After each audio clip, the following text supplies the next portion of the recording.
Stephen here, Fanatic Perspective. We have the roundtable in the building, the Texas football panel. You guys know every single person in here. It's Bama week. You know, y'all like to tease me about saying all hands on deck. We had to go all hands on deck with just some of all of the Texas football creation community. But just some of us that are in here today, Texas Homer, Kieran, Lando, what's good, y'all? How we doing? Doing well, man. Doing great. Outstanding. So before we get into things, I want to give a quick shout out to the sponsor, busr.com/fanatic. We appreciate, the customer service 24/7. Everybody looking for a reliable betting partner. Hit up busr.com/fanatic today. Promo code sports100 FP, 100% free play match on all initial deposits within the first 24 hours. Go ahead and jump on that and take advantage today. Also, we have, everybody knows tomorrow night, NFL kicks off. Bills at Rams. I believe the Bills are favored against the defending Super Bowl champs. That's how, good people feel about Josh Allen and Stephon Diggs. I believe they're currently the betting favorite to win the Super Bowl. If you're looking to put in futures bets, if you're looking to put in bets right now on Ravens, Jets, or Raiders, Chargers, a whole bunch of matchups this week, hit up busr.com/fanatic. Let's get after it. All right. So I'm not going to waste any time because everybody's been waiting on this. First off, Texas Homer, congratulations on hitting 10,000 subscribers. That's really, really dope achievement. You've been pushing this community so well. We appreciate all the content that you do. And yesterday also required, coursework for those of you out there that are preparing for this game. Please go check out his video that he did. He dropped it yesterday. I'll have the link in the description below. But Homer, I know you spent a lot of your energy prepping for this game. From ULM, what were some of your takeaways from our guys, right, in terms of things you were encouraged about? Bama aside, where you're like, hey, I feel better about this season, Steve.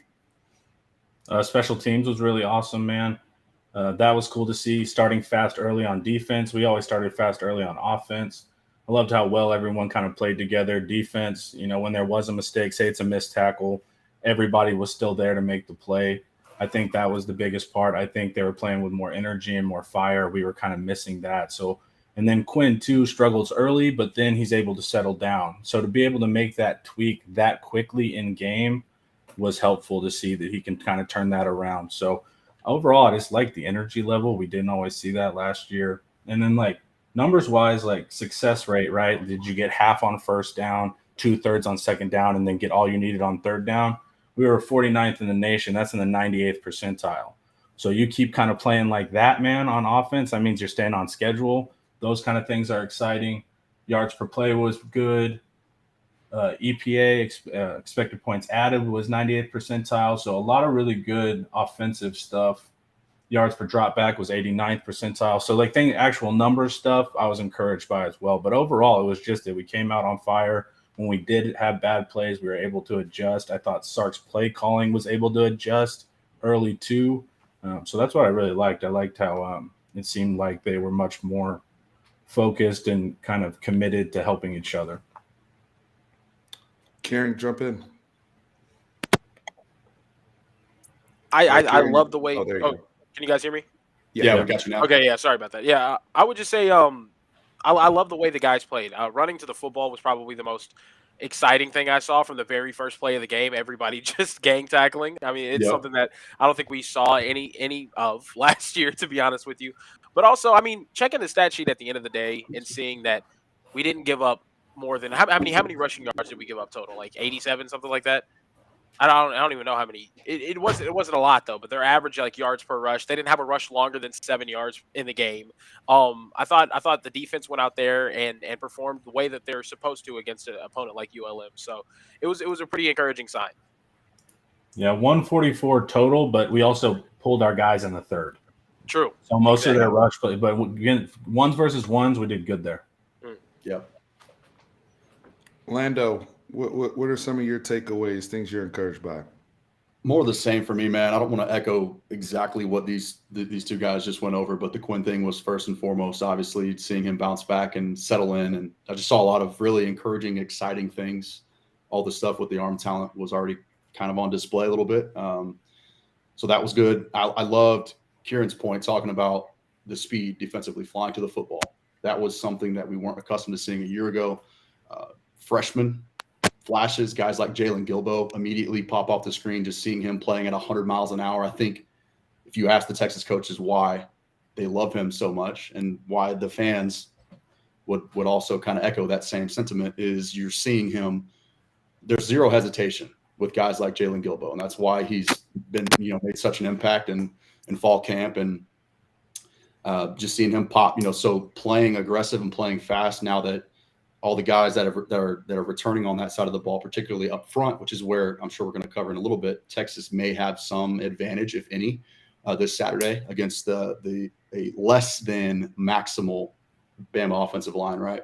But just seeing guys like Barron Sorrell emerge, guys like Byron Murphy be exactly what we heard him being hyped up to be, and then even Keandre Coburn is already flashing, putting pressure on quarterbacks, and again, I think he had 3 total pressures on Saturday, which, again, say what you want about the opponent, but that equaled, I believe, his total from last year, if I'm right on that. So just encouraged by the defensive line, and then I guess rallying to the football and playing fast, man. I'm already seeing flashes of the freshman talent. So getting more of those guys, as many reps as possible against an opponent like Alabama, putting good stuff on film, that only helps your culture and building from inside your program. So I'm looking forward to seeing how it goes on Saturday. Yeah, Landon, the defensive line, I've been critical, right? And I've challenged a lot of those brothers. They took the year off last year. And I've been upfront about that. I felt like they took the year off last year based upon what they're capable of.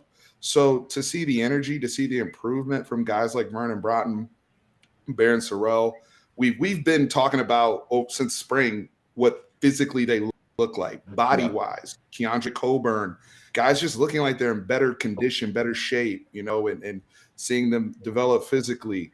We got my boy Big Sexy out there, Ethan Burke out there rocking the crop top. He had the medium. The coaches had to say, hey, calm down, big fella. Put your shirt back down. The ladies aren't ready for this just yet. So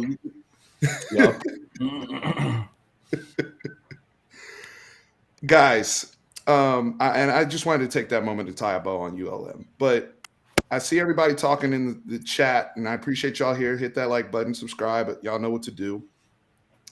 Everybody talking about this spread. All right, 20 points. Bama minus 20 on the road in Austin, Texas. Is that number mean the opponent is unbeatable or anything like that? I don't think anybody here believes that Alabama is unbeatable. Okay, I want to start there. All right, there's no defeatist mindset here. However, Alabama's Alabama for a reason. And this is one of these teams, and Homer profiled this, where they are on a revenge tour for where they came from last year, falling just short in the national championship game. They've had NFL talent all over their team, whether some of it is developed or some people are more established, and we know the big names.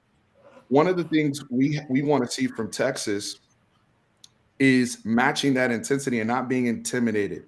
Jant Sports is in here. What's up, Jant? Jant's talked about this on Monday on our live show. The element of Bama fear. It's very rare, very real. And one of the things that I want y'all to comment on this, because one of the things I believe is I think one of the reasons why their non-conference record is so strong under Nick Saban is because people fall into this mystique and this trap with Alabama and what they are. And when it's different. Last year, the LSU wasn't that good. They played them close. Auburn played them close. All these teams that are familiar and comfortable with knowing they got to face Bama. A&M beats them, right? But their non-conference schedule the entire time from year one when they lost to ULM, since then, Nick got like if we're not talking playoffs. So can y'all, what are y'all thoughts there? Am I off base with the Bama mystique thing? Is that too much? Where does Texas need to be mentally for this? I just think mentally we need to approach it as it's a big game. It's an opportunity to go out there and showcase what we've improved on from last season. And I'm hoping we take this as a huge opportunity to play our best football. Obviously, I would love for us to come out with the same sort of energy that we did against the LSU team. It's going to be weird having this game at 11 a.m. still. I mean, the fact that it's happening this week is still just, Yeah. oh my gosh, the sun's just going to be beaming down on everybody there. But I think, like Sarkisian said, um, you know, people are making a big deal about this game, saying it might define the program. I don't really subscribe to that notion. I think the development over the next 2-3 years is really going to describe Steve Sarkisian's era, what he does with all the players that he has recruited. But I mean, we're such a young team. This is such a big time game. You're talking about Bama coming in with this 20-point spread. This is the largest spread that Texas has faced, I think, in school history at home. I don't think there's been a game where we have been a 20-point underdog at home. I think I saw in the FBS era, we haven't had a game where we were 20-point underdogs like this. So obviously, very big task at hand. We're talking about the best program in college football history. This is the greatest dynasty in college football history, if we're being honest. And it's going to be a lot, and it's a real test for us to see where our program is right now. Obviously, it's early. We're very young, but it's a test. It's a test. Yeah, I'll follow that up real quick, Steve. I don't think you're necessarily off base with just the aura of what Bama is, the well-oiled machine, and the impact that has psychologically on teams, especially in the non-conference, like when they're matching up against inferior opponents, right? It's not every day that we're seeing Alabama play a non-conference opponent like Texas. But the thing is, psychologically speaking, right, all these Texas kids, or not all of them, but a good percentage of them had offers from Alabama. Some of them even transferred from Alabama. So there's that chip on their shoulders saying, it's go time to prove myself, time to validate myself in front of a national audience and against guys that I've been, bleeding with, eating with, like blood, sweat, and tears, being, having skin in the game within the Alabama program. They see how things are run and how that type of the expectation that Nick Saban places upon you. And so they know what's the type of just overall commitment that it takes to sustain that level of greatness. Right. But to me, the thing is, I think guys, when you have an atmosphere like what we expect to see, over 100,000 people in DKR, as soon as the opening kickoff is in the air, and I think just all that stuff kind of goes away, and they're out there just like Kieran's saying, man, you're an athlete, you're going back on everything that you've done your whole life to prepare for that moment. But a lot of these kids, man, they think that they should be the dudes that they're playing against at Alabama. They had offers from Nick Saban. Some of them have, like I said, have even played for Nick Saban. So to me, it shouldn't be that much different. And I think this is the ultimate test for these guys to go out there and get a chance to prove that they're not much different. Alabama's got more depth, they've got more experience, and ultimately, like I'm saying, the difference between Alabama and Texas right now is the youth. That's the most significant difference, is the level of experience that these guys have. It's sit 2 years, start for 1 year, and get drafted. That's just the way that it works. So you're sitting behind first round draft picks. There's time, and right now Texas doesn't have that amount of time with all of their talent. We're talking about what, 53 freshmen? Is that the number? I don't know exactly, but yeah, I think it's a high percentage. So that's really where the difference is. But these kids, it's their time, right? This is my first chance to go out there and show, like, hey, I belong on the same field with these dudes. You know what I mean? So that's just kind of how I see it. I think with Sark, he's trying to bring that standard, right? And so to actually be able to play against that standard and see that standard will be beneficial, however it turns out. I don't think it's a measuring stick for Sark's success. Not at all. But I think it is a good litmus test, player to player, to be like, okay, this is what execution looks like. Okay, this is what development looks like. Those kind of things I think will be helpful, because I think they are far ahead in that regard. And especially when we're young, I think I'll be much more keyed in to a measuring stick for Sark the following year. Even though we have to go into Bama, we'll have our players developed by then. But I do think it's important for our players to see and play physically against Bama, because At Texas, you get a lot of props. You're at Texas, you're in Austin, you're in a cool environment, you are highly ranked. It's easy to feel really good about yourself when you're not even winning. So to go up against a challenge like that, to be like, okay, this is this actual standard we're trying to get to, I think that'll be helpful for them. And also, I will say this too. I think this is a test for this team and how they respond to adversity. If you saw the player meet availabilities, every single senior leader on the team was talking about, like I'm excited to see how we respond to adversity. DeMarvion Overshown said it, or like Roshan Johnson said it. They want to see everybody else on this team. What does the locker room look like whenever things aren't going your way? At halftime, or what does the sidelines look like whenever Bryce Young throws an 85-yard touchdown? You know what I mean? Are y'all responding? Are y'all thinking we're in this, or are y'all folding? So I think it's a good test for our mental and also physically, like you said, Homer. How do we match up against the top program, like the zenith of college football right now? Like how do we look against that? Yep. And like you're saying, I mean, we've seen inferior talented teams like looking back, right? You can always go back. Hindsight's 2020, but the 2019 LSU team that we played very, very competitively against, that turned out to be one of the most talented national championship teams ever. I think they had 9 first-round picks, if you include Derek Stingley, not all in the same year, but Derek Stingley ended up being, he would have been the first cornerback taken in that draft had he been draft eligible. Right. And I think all of us can sit here and agree. And even though we are much younger than the Texas team that took the field against that LSU team in 2019, the talent is it's much superior than that of the 2019 Texas team. Right. But you can play up to the level of your competition if there is adequate leadership and adequate culture in place. And we've sort of been seeing the tide change on that. None of us are behind the scenes and we can't really verify how true or how accurate that is. We have sources that we can tap into, right, and kind of get a gauge for it. But that's the key for me. Hey, Landon, I want to piggyback on the 2019 LSU point because I think that's the most common thing we can look at from a size of the game type thing. One thing I know Homer and I have talked about, I know we agree on this, and Homer, you know where I'm going. At the time we played LSU, how did we feel about LSU? Right. Versus right now playing Bama, everyone is picking like they're the favorites to win the national championship.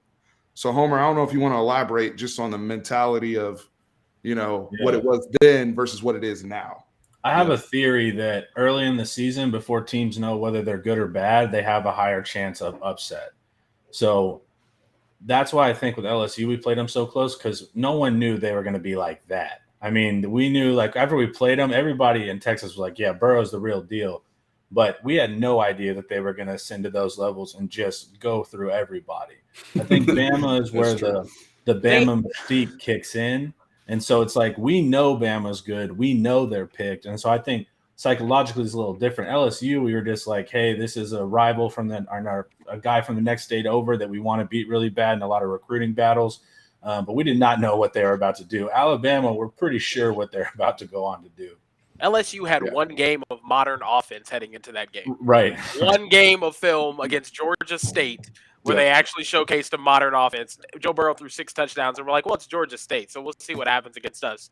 You know what I mean? I don't know if we were just hoping they'd revert to 13 personnel mid-game or something, but, like it was – no, I don't know. Nobody expected that. Alabama, we know who Bryce is, and the Bama mystique is legit. I'll lose you some viewers right now, but the one thing I can appreciate about A&M is that they don't play that at all with Alabama. They are very aggressive towards them psychologically and even antagonistic. And you see it in our fan base. I do it as well. People are a little bit cautious to step on Bama toes because it's like, hey, don't make them mad. And I think that's that's Bama mystique kicking in, right? And so you're kind of beating yourself ahead of time. The one thing I appreciate about A&M is even though they're nowhere near in Alabama, they don't seem afraid of them, and they'll poke the bear. Everybody else is like, hey, don't make them mad, Yeah. The only caveat to that I wanted to and this is again just for discussion because we're just having an open conversation here. The caveat to that I would rebut is there are a lot of players and coaches, 6 coaches from the Alabama coaching staff that also bring the same amount of I don't even know what the word is, but they're bringing that with them. I don't think anybody's gonna fight us if we were to say that Kyle Flood is the best offensive line coach in the country. Would anybody fight us if we said that Steve Sarkisian is one of the best play callers in the country? You know, and Jeff Banks, and the list goes on, right? And then so I think that there is a certain level of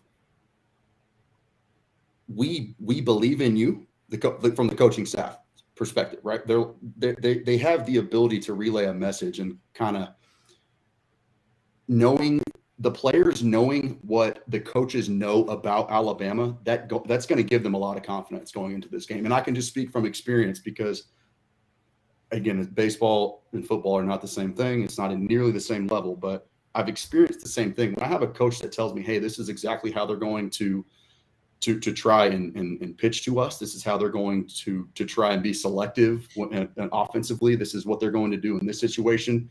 When you've got that plan, when Steve Sarkisian knows everything there is to know about Pete Golding, those guys are feeling confident. They know exactly how they're going to try to how they're going to try and attack this matchup. So again, it's all just for open discussion. I'm not saying that gives Texas the edge. I'm just saying psychologically there is a comfort level knowing that your coaching staff has the ability to prepare you to be what they were because they've been there. Landon, the comfort area, if you're gonna say that Texas, hey, we think Texas is gonna be competitive, we think Texas is gonna beat Alabama. Yeah, that's where that begins from a psychological standpoint, right? Yeah. It's the same thing that we were talking about with A&M, LSU, Auburn, because so many people, Kieran Robinson, Ajay Hall, all these people that came from Bama, not just coaches but players as well. Right. Yeah, exactly. They're not afraid of them, right? At least that's what we would assume. We would hope that they have the same approach that Homer mentioned with how A&M approaches it, right? Because this is going to lead us into, I want to start talking actual football. Let's do it. One of the things, Jance was on here earlier, and I want to do some quick plugging before I actually start talking about football. We're going to be on with Around Table Sports, our buddy Ty, who's also a Bama fan. Jance is going to be on there on Friday night. Homer, Nino's Corner. We're gonna have another roundtable, but with Texas, Alabama, and have both sides. So that's number one. Number two, Texas Football Talk is doing a live stream tomorrow night. They're doing their normal Thursday night live prep. So make sure you guys tune in and subscribe to Texas Football Talk. So across the YouTube community, we have a lot of stuff going on just from us as, really independent contributors. Getting to the football side of things, when it comes to what Jance mentioned on Monday, and I asked him this for a reason. I asked him, what is the biggest mistake people make against Nick Saban? He said they do things that they don't normally do.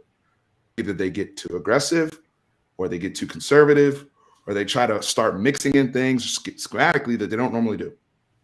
Yeah. When I look at, again, A&M, Auburn, LSU, especially A&M, because people talking about Calzada. Did y'all see anything in the A&M game where you're like, oh, that's not Jimbo Fisher's offense? Or was it them executing? I mean, they had wrinkles. They may have had wrinkles in there. To be honest with you, they did not use motion whatsoever for the majority of the season. And they went into that game and it was like, oh, Jimbo Fisher figured out what motion was against Alabama of all the teams. But yeah, no, I think it was something that they were working on for weeks prior though too. It wasn't anything crazy. They were holding it for Bama, yeah. Exactly. Yeah. But from a standpoint of what they did, I felt like they more so were able to exploit the matchups they had, which we'll get into. And Zach Calzada was really, really good, really decisive, eliminated a lot of negative plays, was accurate, and got the football to where he needed to get to, in conjunction with them being able to run enough. They got enough dirty yards in the run game. I don't think Spiller and them had a day or anything, but they had enough. And Homer, I don't know if you want to go first on this, but you touched on in your preview video, we need the run game from Bijan Robinson, or else everything else is to me, I feel like it's a non-starter. 100%. So if you even saw it in ULM, right? Quinn wanted to hit a lot of those play action shots. So our deep shots, which we need, are going to come off play action. Well, the safeties aren't going to respect play action unless you can run. So we have to be able to run successfully and ideally on early downs, because the last thing you want to do in 3rd and long is face that pass rush. So really in analytics world, you want to pass on first downs. That's proven to be a better strategy. But if Quinn is young and not able to complete on first downs consistently short, you have to go to the run game. So I said, like, Bijan's going to have to, if you want to talk about a Heisman game, like really show it against future NFL players for all the NFL scouts watching, Bijan is going to have to make some plays almost out of thin air at times with a young offensive line. Because if they're able to shut down the run game on the interior, which will, you can go at Dale, you'll be fine. Young, it'll be a little harder. But, I talked to Ty around the table sports. One of the areas he's worried about is interior defensive line running. And so that can be good, but we also have a young guard in there. So we have to see. But if we can run successfully with Bijan, then we can take shots on young corners. We can get the safeties down as well, which is really important because you don't want battle doubling anybody. So that's really the key here, that Bijan has to be able to run. We have to do it successfully and consistently throughout the game, and we have to do it on early downs. So, Bijan, to me, he's always the key. But in this specific matchup, Bijan is a huge deal. And whoever it is, it doesn't have to be Bijan, whoever, Roshan, we just have to, on early downs, get a minimum of 5 yards on first down rushing consistently. Yeah, that's the thing too, where like the Isaiah Nair thing really comes into play, right? Keeping an extra safety out of the box. So I completely agree, man. It's going to be like, does Alabama approach this game with being fearful of the threat of a Jordan Whittington or a Casey Kane, or hypothetically, I still want to get y'all's opinions or whoever else in the chat about Ajay Hall. We still don't really know a whole lot about how much, if any, he's going to play this week, but I think that's a guy that's really going to have to be big if Texas has a chance this Saturday. So the Isaiah Nair thing really changes a lot for me. Me too. Yeah. The Isaiah Nair not playing, I think just it takes this game from me being like, oh, like things are going to be pretty interesting, because I don't know how you're going to be able to deal with all of that, But now you have, like Homer mentioned in his video, probably the best coverage safety in the country. No, not even probably, the best coverage safety in the country. It's going to be a first-round draft pick last year, Jordan Battle. He's freaking incredible. His responsibility is going to be like, hey, I'm not going to let Xavier Worthy beat me 45 yards down the field. And you can do that whenever you have Helliams. They're just going to be right there. You know what I mean? Or like they have so much talent back there too. But like you were saying, Steven, too, having success in the run game is how it's how Xavier Worthy has 273 yards in the Cotton Bowl. You know what I mean? It's how these deep shots get opened up. If we are capable of running the ball like on the inside, this is going to be a competitive game. It will. If we're capable of moving the ball on the ground, it's going to be a competitive game because it opens up everything Stark's playbook like he wants it to. But if you're not, probably going to be a long night. I don't want to be the pessimistic one here, but like we're talking about the best team in the country. Yep. Yeah. Yeah. So and I hope Jant said Jaheim Otis is co-starting with Dale. I hope not. I hope you keep Dale. Yeah, I really hope not. Yeah, I hope Jaheim Otis. Because if Jaheim is what is advertised, I would pray you keep Dale in, because that's about our only. That's the guy we have to run at, because Young can also run stop on the interior. Yep. Young is very good, and then on top of that, on the edges, and you highlighted this, but Braswell, who they sub in on the outside. That brother's a problem too, and was already wreaking havoc all over. I know it's Utah State, but he had loud numbers in the Utah State game, and he's like the sixth man in the rotation. You know what I'm saying? So it's like, you have that crazy type of depth. That's the other thing. Where's Texas's? We know mentally. I feel like they know it's a test, but physically, conditioning, this will be a big test, especially for these young boys out here. Let's say Dallas Turner has to take a blow, you're not getting a break with Braswell. That's not a break for you, right? And so all of these things, these psychological things for the coaches. Sometimes coaches may have a letdown in terms of what they dial up based upon what personnel is in and out of the game. We just talked about Isaiah Nair not being with us. So a lot of coaches are doing what? They are playing Kane one-on-one. They're probably going to play Whittington one-on-one. We feel good, whether it's Branch or Malachi Moore or whoever. We feel good about these particular matchups, right? We are going to have to prove them wrong. Some people are going to have to step up, in my opinion. I mean, or else we succumb to what Bama is. Well, and ULM took away Worthy with their safety play. So if ULM can do it, I'm pretty sure Alabama can. And so that's what was scary about that. So it's like, I saw Jance whenever he did your episode 2 that they struggled with athletic tight ends. And I really didn't study that part, but it was really interesting to me when I heard that, because I was like, well, we do have that matchup because Branch is good. He's going to be able to physically stay with Sanders. But if Quinn's ball placement is what we know it can be, you can still make that in-breaking route and have it right there. So I think Sanders is going to be important over the middle as well for us in the pass game. And you saw he was Quinn's new safety blanket. It was Nair during spring camp because he likes big guys he can throw to.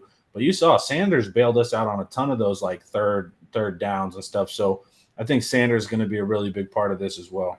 Yeah, I think this No doubt. team is going to be able to move the ball if you see Quinn Ewers build a rapport with Jordan Whittington over the middle as he's done with Jatavian Sanders. That go-to third down target. I mean, he had a really good relationship last year with Card and Casey Thompson. I think throwing those short intermediate throws is something that Quinn Ewers is going to have to get a whole lot better at. But I think if he builds that rapport with Jordan Whittington, Jatavian Sanders over the middle, start getting the ball around every single. Jeez, Tran is running a tight ship over there in the Little League football. It's funny because y'all know exactly where Tran is. Of course, he's out there at football practice with the kids. He's coaching. Yeah, Tran runs a tight ship, man. Tran Saban out there. He's the Bama of his league, dude. Tran Their execution there is great. Did you say Tran Saban, Kieran? Tran Saban. You know what it is. We got a super chat here, guys, from Bones. Bones, what's good, brother? Thank you for supporting as always. You've been here since we were, I think, less than 1,000 subs, so I appreciate you. Says, how does Texas handle Anderson? Do they use Rojo as a human missile off the backfield just to go hit dude? Because shoulder. You ready to have the Will Anderson conversation? Chip and double. Please. I actually wanted to. I had a real quick point to the Jatavian Sanders thing, and then a question for you guys. So I'll knock that out real quick if that's okay, because that ties in perfectly with this super chat. So it's perfect.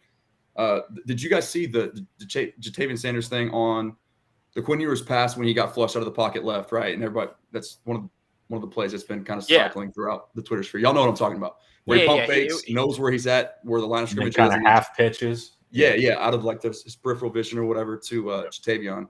I guess come to find out. Yeah, you know. Oh yeah, no, I know. Yeah, I'll let you go ahead. That's your point. Yeah. Well, it's all good, man. The IQ is kind of what we're talking about and how important he's going to be as far as just being the safety blanket and just kind of being there alongside with Bijan, but just making things easier for Quinn, right? He had responsibility kind of to help on the edge on the left side of that play to chip, but there was nobody there. And so instead of just kind of hanging out in no man's land, he decided on a whim to go ahead and make himself a part of the route tree. And he just kind of like kicked out to the flat and then ran. He was like, hey, I'm here, Quinn. If you need me, you got me. And then he dumped it down to him and he took off, So, I thought Quinn was about to get in big trouble because I thought he was about to take off. And Sark hates that. And so, when he made that play, I was like, Quinn, if you take off right there, you're going to get it. But no, you're exactly right. It was Sanders. So to the question now that he posed with the super chat, and I'll shut up. I'm sorry. Mike, I was going to ask you guys, and then we can get into the Will Anderson thing. Does Texas inadvertently bring more bodies into the box and overcomplicate them being outmatched on the edges, right? By just saying, hey, we're going 12 personnel in this game and like overcommitting to helping in that area. Does that question make sense at all to you guys? And I think that's kind of I've been racking my brain on that, and I don't really know where I stand. It's like I'm going back and forth. 12 is going to be our base, like even pre-Bama. With Billingsley out, I don't know how that changes, but it's kind of that like, well, we should go in 12 because then we have more tight ends to stop Anderson and Turner. But in turn, we take everyone into the box versus Bijan. Exactly. We need to have good interior running. Yes. So that's where it's kind of tricky. Now, if they can block effectively, 12 doesn't matter because they're going to be able to open it up inside anyways. But that's what's scary is that, to deal with Anderson, you bring tight ends to help your tackles. But when you do that, you're also screaming run formation. Now, it's a trick because all of our tight ends can catch too. Yeah. So we can catch you. But inadvertently, by trying to stop Anderson, you load the box anyways, and we need that run to open up all the deep shots. So it's like you're going to have, to his question earlier, yes, Rojo is going to chip Anderson every chance he gets.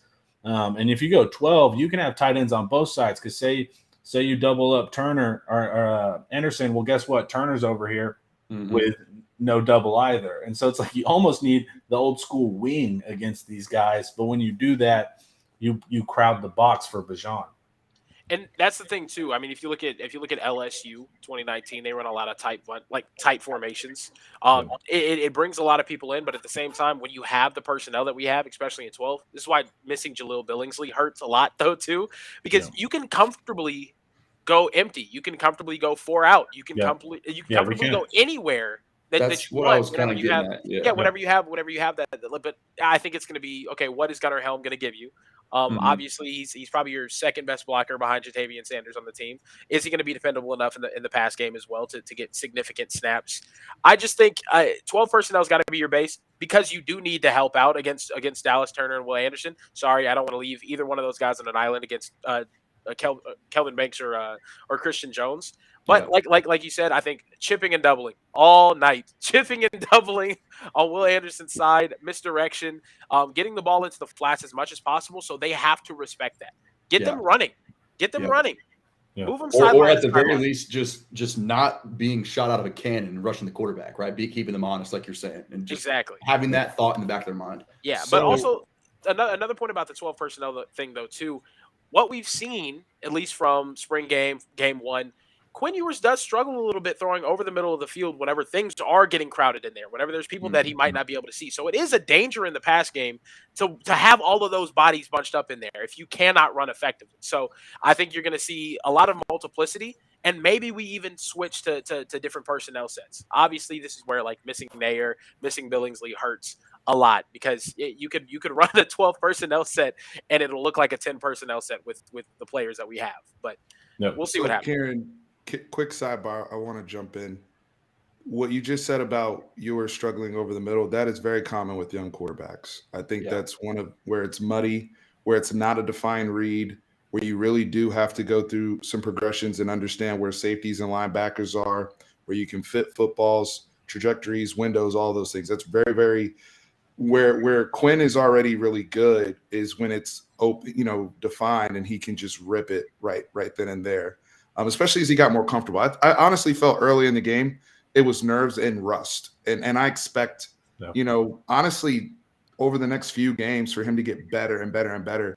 Also, with timing with people like Worthy, throwing to Worthy is not the same as throwing to Casey Kane, even though they may be running the same post, right? And so, great point. Getting your guys timed up. He's already there with Jatavian. It seems like they spent so much time together in the offseason.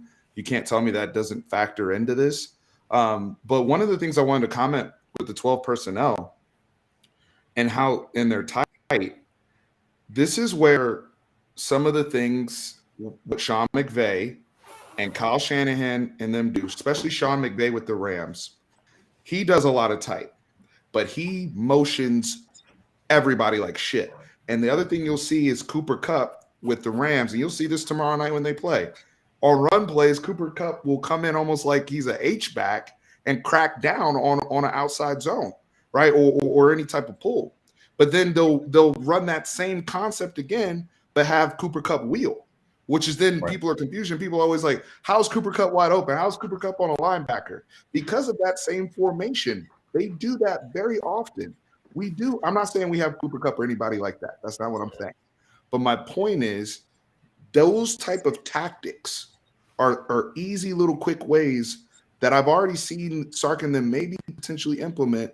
But emotion is going to have to be a significant part of that. They have with JT on split zone. They'll split zone block him. They'll do that 10 times. And then on that last time, they leak him out, and he's open every time. That's exactly what I'm talking about. Mm-hmm. Yep. Yeah. That's a staple of the Rams with Cooper Kupp. It's how every Sunday. It's not even that though. It's how Steve Sarkisian's passing offense was explosive out of 12 personnel in 2020 with Alabama. Yeah. It's motion. Like you're giving them way too much to read and react to, and they're trying to follow tendencies, and whenever you break it, boom, There's an opportunity there. You know what I mean? I would just say 2 games into the season, how well do we have these things down? You know what I mean? Like Sure. quarterback playing in his That's second very fair. start. How well are we going to be on rhythm with these things? What is the timing of all of these all of these things look like? It's going to be a process. It's going to be a process. Now, if they play up to this elite level and they're inspired and you just get one of those games where everybody's on go, I think we have an interesting shot there because I think Steve Sarkisian has so many weapons to use and so many different formations and tricks that he can play with. But second game of the season, freshman quarterback, what does it look like? You know? And I think you have to balance, Kieran, before, because I want to get to these super chats. I really appreciate people putting in their comments and donations and whatnot. But you have to balance, do I have my full menu available versus what do we consistently execute? Right. You know, like what do I know for sure? You know, because there could be some things where it's like, yo, I have a beater for this, for what Nick is about to do, what Pete Golding's about to do. I have a beater for it, but we're 5 out of 10 when we run that in practice right now. That's just that's just, you know, with the young guys I got, you know, I may have to, you know, work something, but that's also why they get paid the big bucks as coaches, right? You know, figure out how to get your beater in there and get your guys coached up. Well, Sark had 4 or 5 beaters. It's just we couldn't hit it. You know, there's a couple times where Worthy would do it early, then Sark went, okay, we're not ready for that, pulled it back. But he tried it a couple more times. So it's there. It's can Quinn. And this is all last year. It's there. Sark has 5 touchdowns every game from last year that didn't get to happen. But the scheme was perfect, exactly what we thought was happening. We just couldn't execute. So there's no question that Sark will be able to exploit any defense. It's just, can you execute? And with a young Quinn, when it's not there, it's when we're going to second and third reads, it gets sketchy. But you give Quinn a single, like I said, the play action post to Worthy, and he knows that that's where it's going, and the run game's been set up, he can hit that. But once it's, like you said, a bunch of complicated stuff over the middle, he's going to his third read. That's where Jordan Battle's hanging out.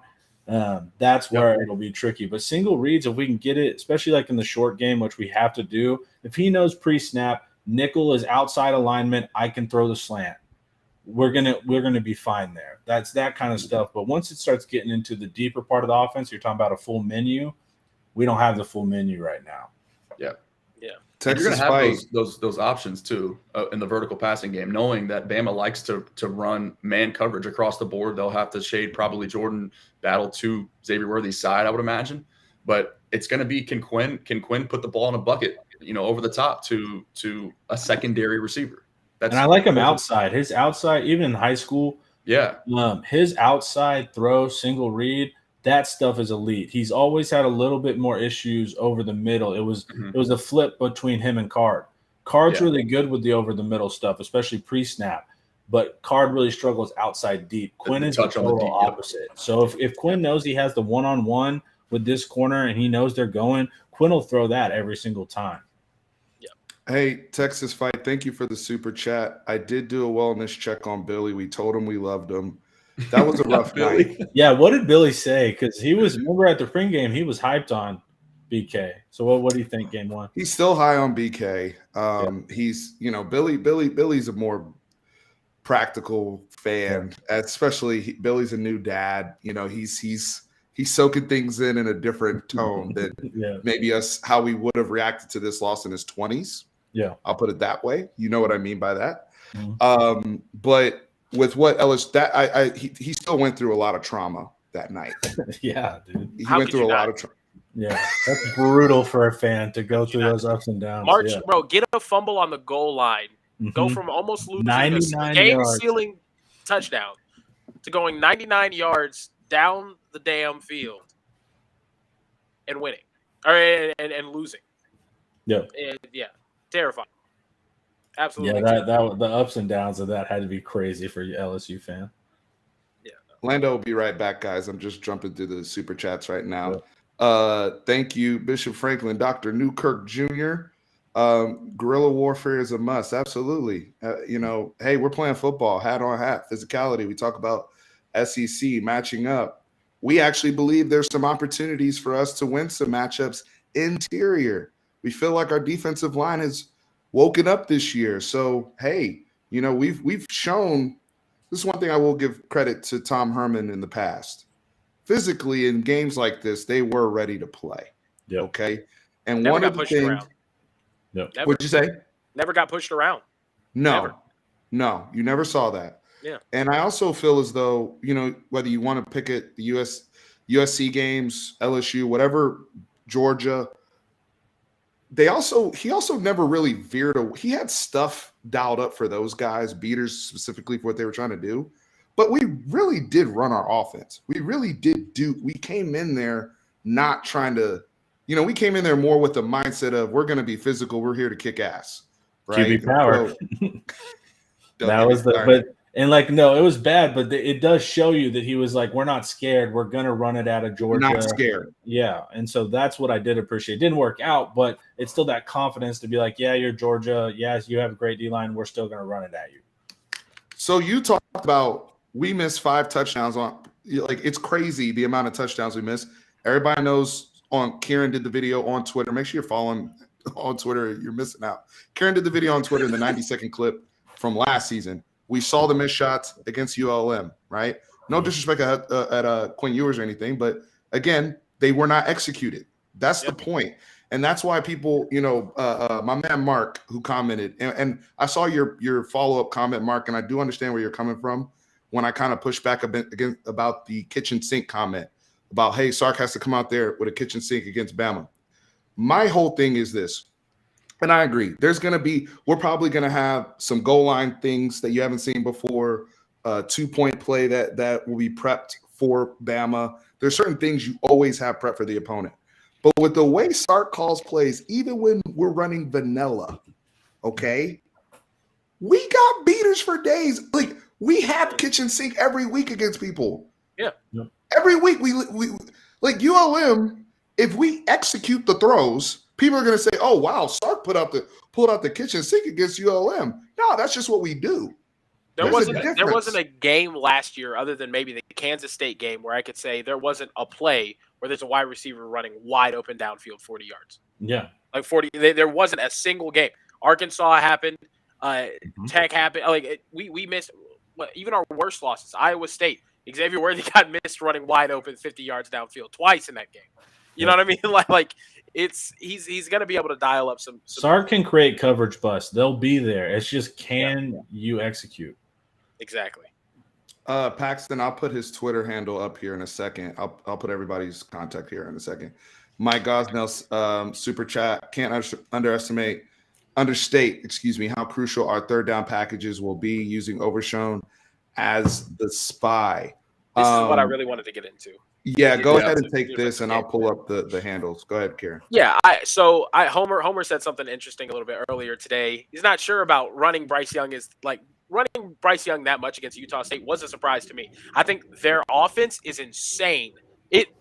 Let's be real here, guys. Their offense is completely unstoppable if Bryce Young uses his feet that much. Everyone's getting 40 put on them easily. Sorry, you can't. There's too much to do because he is that good of an athlete. But they're not going to do that because why would you want to run your 6 foot, 190-pound Heisman candidate quarterback that much? Right. Obviously, that's not something that you want to do. Bama going out there week 1, running Bryce Young as much as they did that get PK and GP and all the guys in that defensive room to say, oh snap, do we need to use a spy? Do we need a spy here? And I think introducing DTD to this team, Demonte Tucker Dorsey, makes things so much more interesting because now you can really move around Overshown. He can play edge right there for you, especially on third down sets. You have DTD and Jalen. I think when it comes to him running the football, you kind of just gotta live with it. If Bryce Young runs for 150 yards on Saturday and they win the football game because of it, what are you gonna do?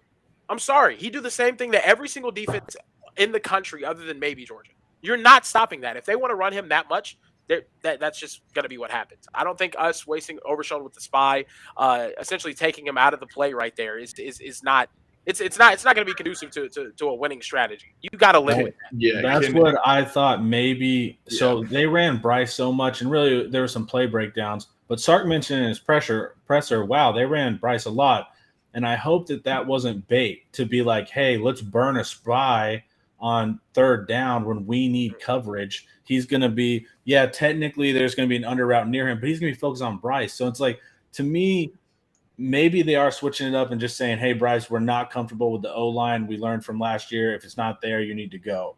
But that's so risky after game to do that. So I hope that it wasn't a tactic to get us to burn a spy on third down, when really we need to be manning people up on those third downs and making sure that he can't complete short. Because Bryce is incredible, dude. Like, he looks like he's scrambling. He's not scrambling. He's running to a different spot to buy the 1.5 second for his inside receiver to make a move that he will then turn and throw it to him. So what could look like a scramble is not a scramble. He's just outplaying you.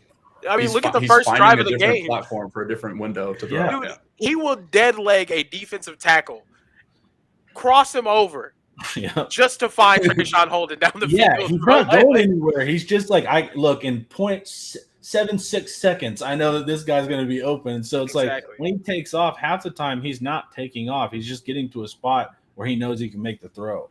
I don't think you waste a spy on him. I don't.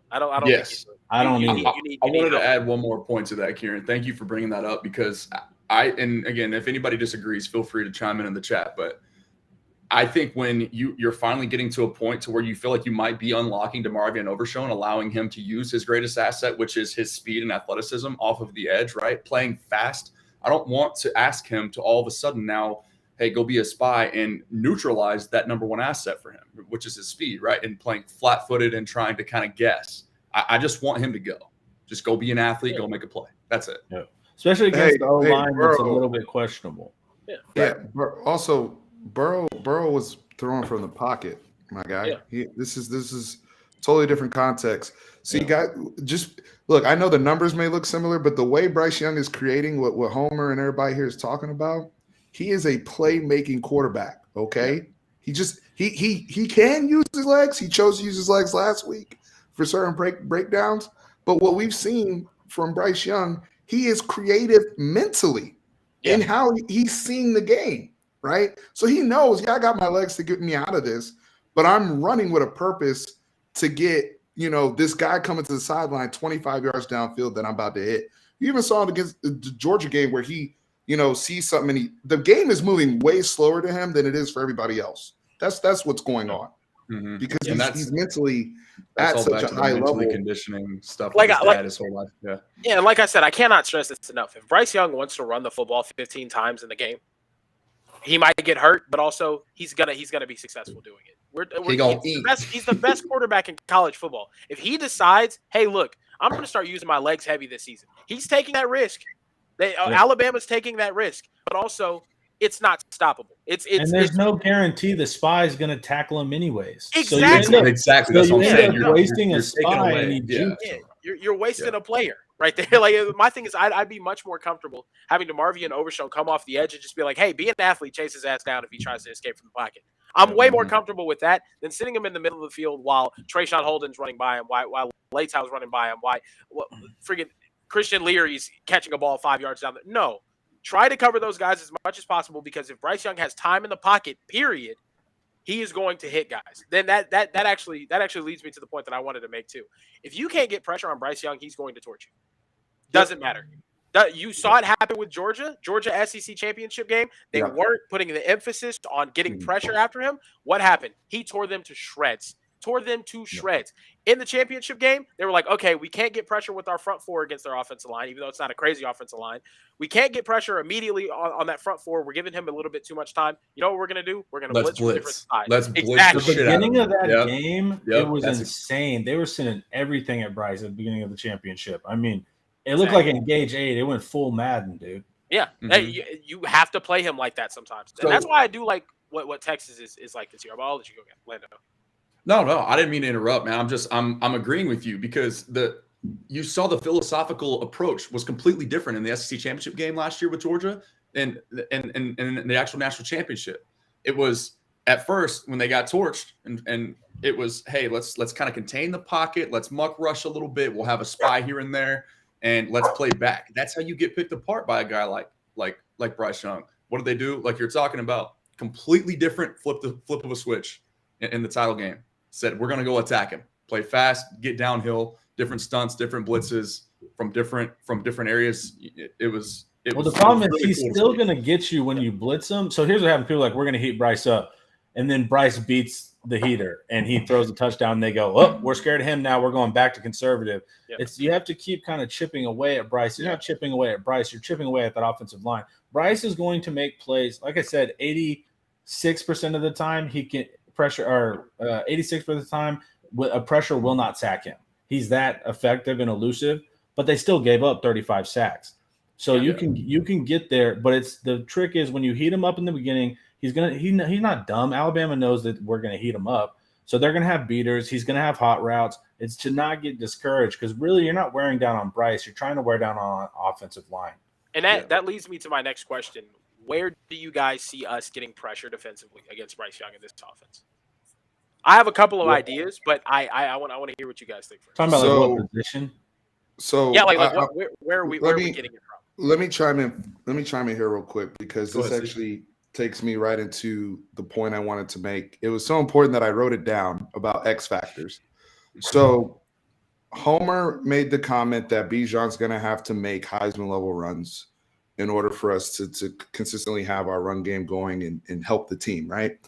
And when you're playing against teams like this, your best players, y'all know about my 10 scale, I'll go into that later, but when your best players have to play, or the people on your team that have Superman abilities have to play at a certain level that is just beyond what maybe they've shown before, or at least the peak of their powers. That leads me to DeMarvion Overshown and where the coaches choose to utilize him, because that is somebody who, from a speed, size, can drop all those things. A lot of the things that Bama does right now with Will Anderson, and granted, I'm not comparing the two, but I'm just saying you're going to need DeMarvion Overshown to play or at least create enough disruption. He may not get a whole bunch of sacks, but what I was encouraged by against ULM, and a totally different animal, but the usage and where they decided to have his launch points from, they varied it up. And so if you can add that in where you're like, where Bama's starting to say, we really don't know where zero is going every time. DeMarvion Overshown is an X factor for me. If he plays at a 10 or 10 is difficult. If he plays at a 9 of his potential, of what he's capable of, especially, defeating some of these guards, if we have like say a crosser and he gets cut up on a meal, and a meal is not 100%, by the way, and they're able to shoot the gap. Those are opportunities where Bryce is not running away from that. Okay. Not up the middle. Right. And so you have to vary up Overshown's launch points in terms of attacking the quarterback. That's, for me, one way to generate pressure. So I'm looking for my guys to play at an all-world level. We have to. Didn't Jant say that they were struggling with interior stunts? Yes, they were on the O-line. Yes. And so that was good to hear, because if they're struggling with those interior stunts, then you can get if you get a free runner, DeMarvion, up the A gap, no one's going to be able to juke that. He's that quick. We've seen it. It's just, if you can get a free running DeMarvion up the A through a stunt, however you can do it, that's going to be tough. Off the edge, their tackles need to be tested as well, but that's still a longer route. It's, straight line's fastest way. So if we can get stunts and trick, we can set DeMarvion at linebacker, so you think he's just doing that, get a loop, and then fire him straight in. That's when you have the chance on Bryce. But he has incredible pocket awareness. When it's all going around him, he can step and move. But if someone's just coming straight to your chest, that's hard for any quarterback to avoid. Yeah. Interior pressure is always the best pressure if you're the defense. It's the worst if you're a quarterback. This is my thing. Do you guys think that we're going to be able to get pressure with the front four? With Alabama's offensive line performance as of last year, now, this was the problem last year, because we thought the defensive line was supposed to be really great. And then, get into week 7 and we haven't shown up. But it's not Baylor's offensive line, which was really good. So, yes, there is a chance to get pressure. It's there. It's just, can our guys – I'm still a little bit traumatized from last year thinking that they were going to get pressure, and we just for some reason didn't. And we just played ULM, which they did well in, but this is a different beast. So, hopefully – I don't know about – edge, they have 2 tackles that are untested. I'm not a huge believer in Tyler Steen for them. I am a believer in Latham, but he's got to get older. So I think our edges have some shots, particularly Sorrell. But I think if Collins is back, I think we absolutely have some shots with their guards, especially Randolph, the former tight end. I like that option, as long as he's not getting doubled with Dalcourt. So I think we can do it. It's just I'm a little bit hesitant from last year because I thought we could do it a lot more as well. Alfred Collins is expected to play, correct? I believe so, but I'm not 100%. Yeah, that might go down to game time. Yeah, I believe so too. I think Alfred Collins coming from the 3 tech. Obviously, there's some fun things that you can do there. My thing is you need to be able to get them into I gotta pass the ball type situation, so you can really start to use your blitz packages. You can really start to move DeMarvion and Overshown around. It all starts. Obviously, I mean the best thing that you could do as a defense is another Stephen Ngati special. You got to be able to stop this freaking run. I can live with everything else. I can live with Bryce Young throwing for 500. I cannot live with Jahmyr Gibbs and Jace McClellan running for 250 on me. You know what I mean? Like, listen, if we can't stop anything else, I want to be able to stop the run. Force them into passing downs. Force them into situations where we know they have to be able to drop back, throw the damn football. That's what Georgia did. Georgia completely took away their run game, especially in the national championship. Completely took it away. So now you're left in a situation where I can start to be creative with my blitz packages. And I think it's got to be DeMarvion Overshown playing all around. You know, it's got to be Baron Sorrell really getting a nice rush in there. And even if it's not you getting your hands on Bryce Young, make him feel uncomfortable. Flush him out of the pocket. Do something. So if we want to bring a nickel blitz, if we want to bring a Jade Barrett, if we want to put a Keaton Crawford in the box, you know what I mean, and shoot him up the middle, you know what I mean? Like I need something exotic to be able to get there. I don't want it too exotic. I don't want like Todd Orlando. Like, hey, let's put the safety for 7 out. You know what I mean? Different looks. Yeah, exactly. But we're gonna need to be able to get pressure on him. Kieran, that's where Bama got into trouble last year on the road in some of these games. They weren't able to run the football like they traditionally did. I know Brian Robinson had a really good year last year. And totality, get well soon, brother. You know, it's dangerous out there in the streets in DC. But you know, net is one of those things where when Bryce was asked to just be, you know, walk the team down the field over and over again, that was a little bit more difficult. And they didn't put up the same 40, 50 points per game like we've seen, you know, previously. So I think that's something that can help there. Am I getting an echo from somebody? Sound good on my end. It could be me. I hear it occasionally, but I don't think it's. Is it me? No, I don't hear anything. Mic check. 1 2 1 2. Check. Yeah, I would just say. I mean, I'm seeing some of the comments here talking about Keaton Crawford. I sent you guys a message here earlier today. If you can get Jalen Ford to wrap up. like this, I think you have a very, very good chance at having a run defense that's capable of holding their own against anybody in the country. If you can get Jalen Ford to get back there, he's always in the right spot. And that's one thing that I really love and appreciate about him. I love and appreciate that about Keaton Crawford as well. If you can get those two guys to not just be in the right position, but also to wrap up, you're going to do a really good job of stopping the run. You're going to do a really good job of being able to create pressure later on in the downs, because you're going to be able to stop that rushing attack. So Ford, hold on, Kieran, 1 second. Jalen Ford is an example of what we've been talking about in terms of adversity. Adversity is sometimes not even during the football game. Adversity can also be week over week. Jalen Ford did not have a good football game against ULM. Period. That's not what he expects to be. He didn't execute. Okay, let's just be point blank about it. And he point blank. Overcoming adversity is I came on ball the following week. We got it fixed, right? I can't have people having continuous bad weeks, right? That's where we get into trouble. And that's one thing right off the bat. And I'll turn it back to you guys. That's one thing off the bat where I want to see improvement in adversity with this ball club.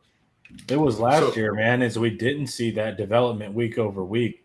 And we were really excited to have a developmental staff. And so that's what you're saying. It's like, look, if you're not doing great early on, that's totally fine. But week 6, I need to see a noticeable difference in that. Mhm. And so yeah, that'll be the real kind of test. And you saw it in a microcosm with Quinn and his passing. That's why I said, that was good, because the first ball he threw was a pick as well. The safety just didn't get there. And then the second one was a pick.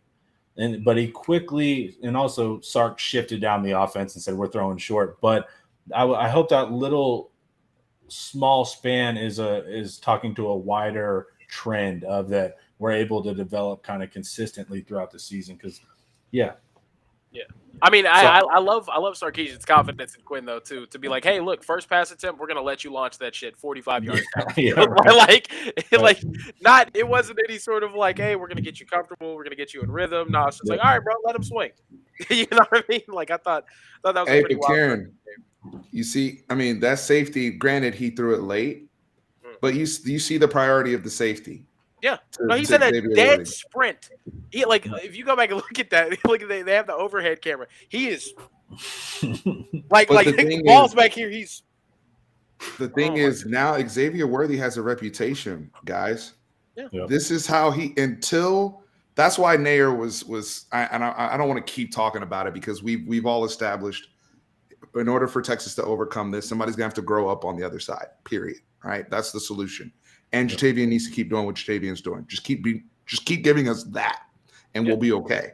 He will. But it's the same. Like Xavier Worthy, right off the bat, is getting attention, and it's not. I don't think it was as bad as the triangle BS last year, where the backer's underneath too, and the safety and the corner. Like then it's just like, all right, guys, chill out, right? I'm just trying to run a post. Yeah. But no, the timing was there and all that. But my point is the attention that player gets. Do you guys have any breakout candidates or anything for this particular game, or other guys you have your eyes on? I know for me, I'll go first. Jalen Gilbo really stood out to me last week. Yep. I love the fact that he already won over a lot of his teammates with how he came in with a professional effort when Jahdae Barron went down. And it got to the point, and I think the staff, I think they're going to have to get to a point where it's going to be like, okay, this guy's really good and he's ready. Yeah. He can't come off the field. Somebody else is going to have to come off the field. I think, is there a Ryan Watts or somebody else in there that you guys are looking at, that name we haven't brought up yet?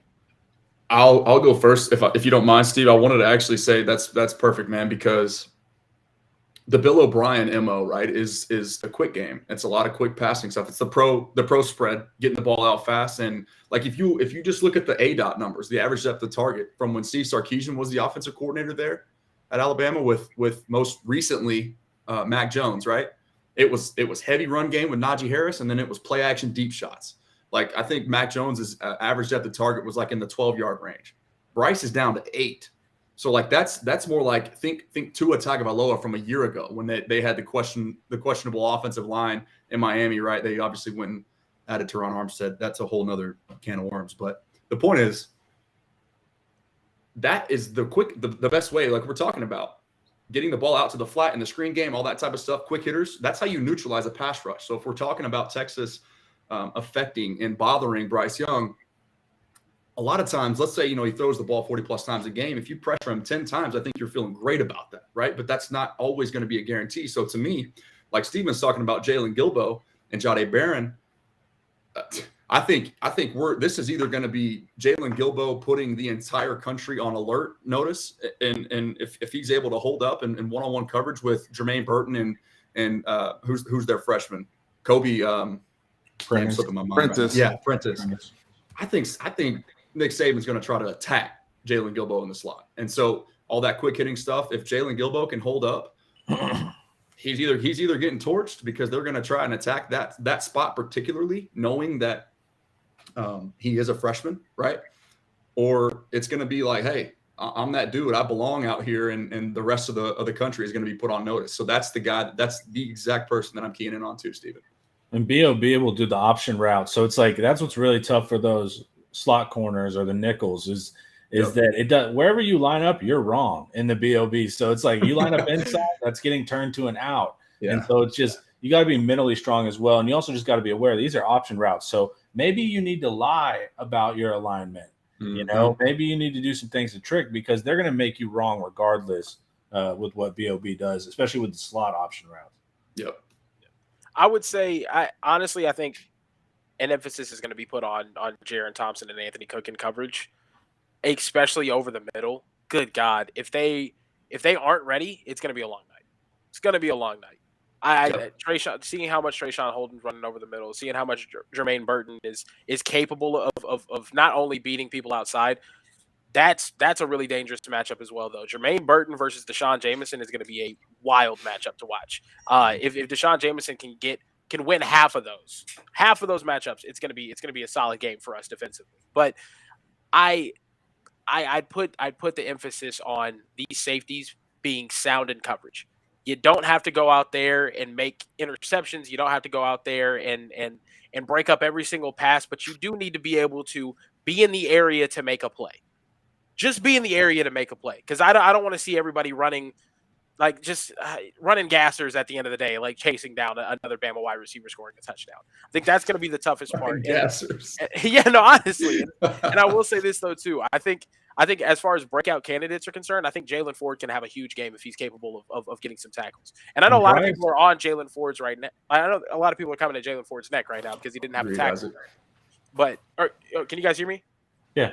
Oh, yeah. I was saying, I know a lot of people are coming to Jalen Ford's neck right now because he didn't make a tackle. But also, there's not a linebacker in that room that's in position to make plays in the run game as much as Jalen Ford is right now.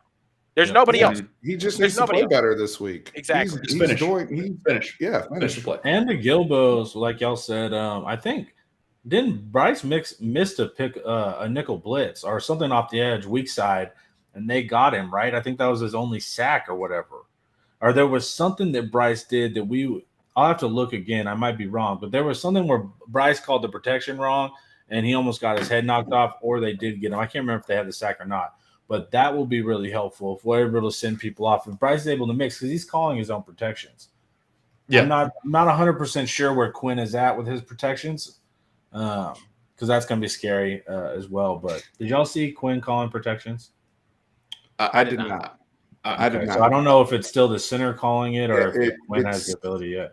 So my buddy at the game that was sitting in a different section that had eyes more so direct down, said it was mostly Jake Majors that it seemed like that was okay. Is Jance still in here? Jance, if you're in here, tell me if I'm tripping on. There was some either weak side boundary or nickel blitz on Bryce that either got home or almost got home, and I remember going, okay, maybe that's something with Gilbo. Because remember how fast his closing speed was in that ULM on the pick with Deshaun? He got to that quarterback fast, man. Mm-hmm. He has, and that was his second play in a row. I know. That was his second play in a row blitzing from the nickel position as well. Yeah. Like he blitzed from the nickel, nearly got home, went right back, blitzed from the nickel again. Yeah. Jalen Gobo would play on Alabama. He reminds me of Branch and those guys that are scrappy on the inside and just have that dog and can cover multiple positions, and they're going to keep fighting through hands even when the ball is located.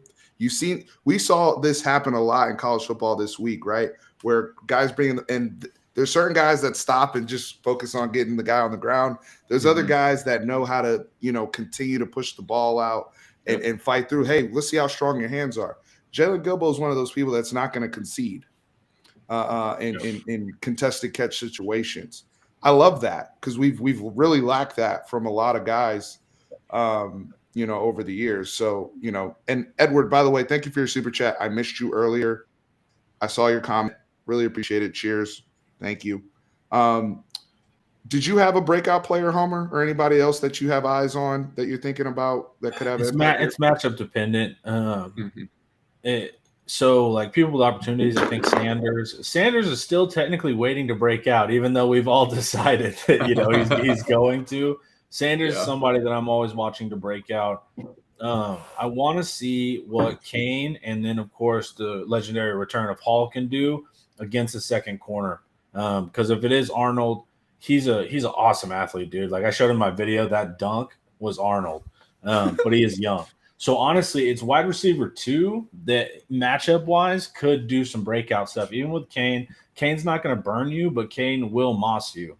So that's really it's matchup. It's wherever I see the weaknesses or potential weaknesses in Alabama, that's where I key into. So I'm like, I think it could be Sanders or whoever wide receiver 2 is opposite Worthy. Yep. Completely agree. They have a rotation going on right now. They're not sure yet on who their guys are locked in. As Homer even said in his video, it's not Ekton Stone. I mean, he was playing behind Kool-Aid last week. So we have to keep eyes.